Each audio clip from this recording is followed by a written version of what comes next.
বসেছো, তার সমস্ত blue print এখন আমার হাতে এসে গেছে। এরপরেও তোমাকে অ্যারেস্ট করাটা কি আমার খুব অন্যায় হবে ভাস্কর? তুমি বিষাক্ত সাপের সঙ্গে খেলা করতে এসেছো দেবযানী দত্ত। আমি জানি ভাস্কর, আজ তো আমি তোমার সঙ্গে শেষ খেলাটাই খেলতে এসেছি। এসে কিন্তু আমার প্রতি তোমার প্রতিশোধ স্পৃহা শেষ দেখতে এসেছে।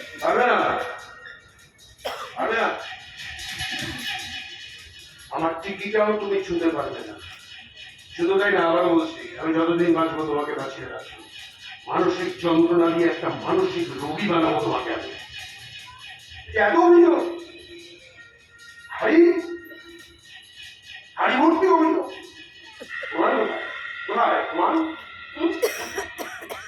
বিনাশকালে বিনাশ, তোমার সেই দুরবস্থা হয়েছে। তুমি বলে খেয়াল করো, এবার ভুলে গেছো। একটু আগে তোমাকে আমি এখানে দাঁড়িয়ে বলেছি, আমি উর্বশী সেজে তোমার আশ্রমে ঢুকে তোমার বেআইনি ব্যবসা, নারী নক্ষত্র সমস্ত কিছু জেনে ফেলেছি। তাই না সেই সঙ্গে বিরাট বিশ্বাসের সঙ্গে তোমার তোমার এই বর্ডারের কাছে বেআইনি ড্রাগস, বেআইনি অস্ত্র পাচার করার সমস্ত সব জানা হয়ে গেছে, সব জানা হয়ে গেছে। সমস্ত কথাবার্তাগুলো আমি এবারে আদালতে দিয়ে বলবো। সব জানা হয়ে গেছে, মগজের ভিতরে রাখা আছে, কিন্তু মুখের কথা তো আলাদা মানবে না। প্রমাণ চাইবে তারা, প্রমাণ। এই যে আবার বলছে এত অভিযোগ, তার প্রমাণ কোথায়? কোথায় প্রমাণ?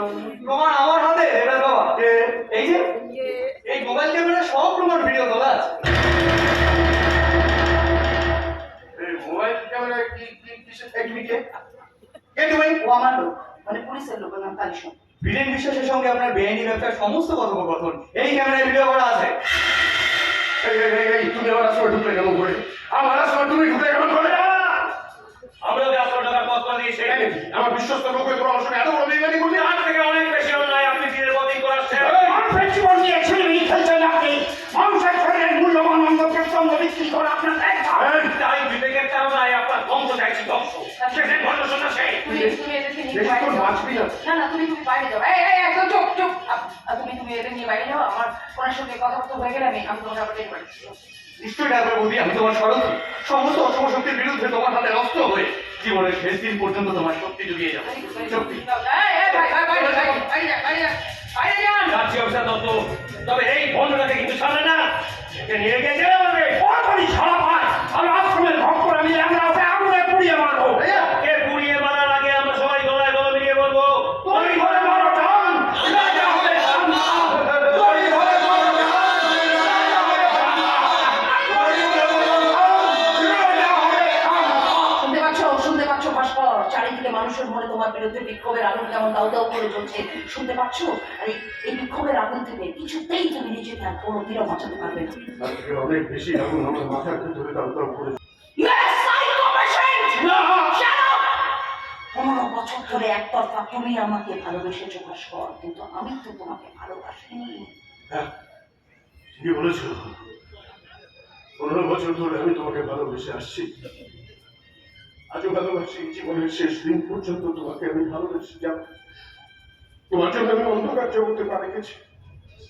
তোমার জন্য আজ আমি একটা নটোরিয়াস ক্রিমিনাল।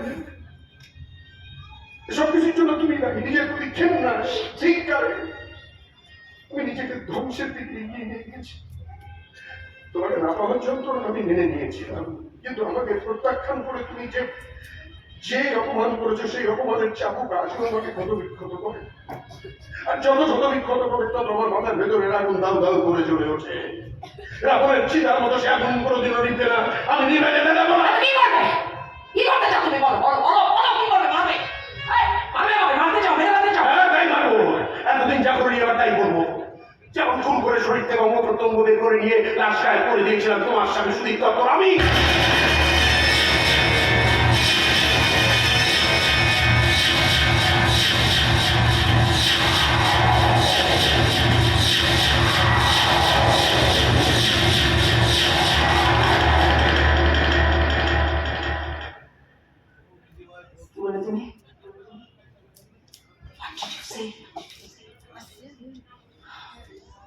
আমার স্বামী সুদীপ দত্তকে খুন করেছো তুমি? সুদীপকে খুন করে ওর শরীর থেকে অঙ্গ প্রত্যঙ্গগুলো বের করে নিয়ে ওর লাশটাকে গায়েব করে দিয়েছ তুমি। আমার স্বামীর মরা মুখটা আমাকে শেষ পানের মতো দেখতে দিবে না তুমি। তোমার আশ্রমে দাঁড়িয়ে সেদিন আমার করার সন্দেহটাই তাহলে সত্যি হয়ে গেল যে আমার স্বামী সুদীপ দত্তকে খুন করেছো তুমি। আমি তোমার স্বামী সুদীপ দত্তকে খুন করেছি। আমি আমার জীবনের সব থেকে বড় মূল্যবান সম্পদটা তো তুমি আমার জীবন থেকে কেড়ে নিয়েছো।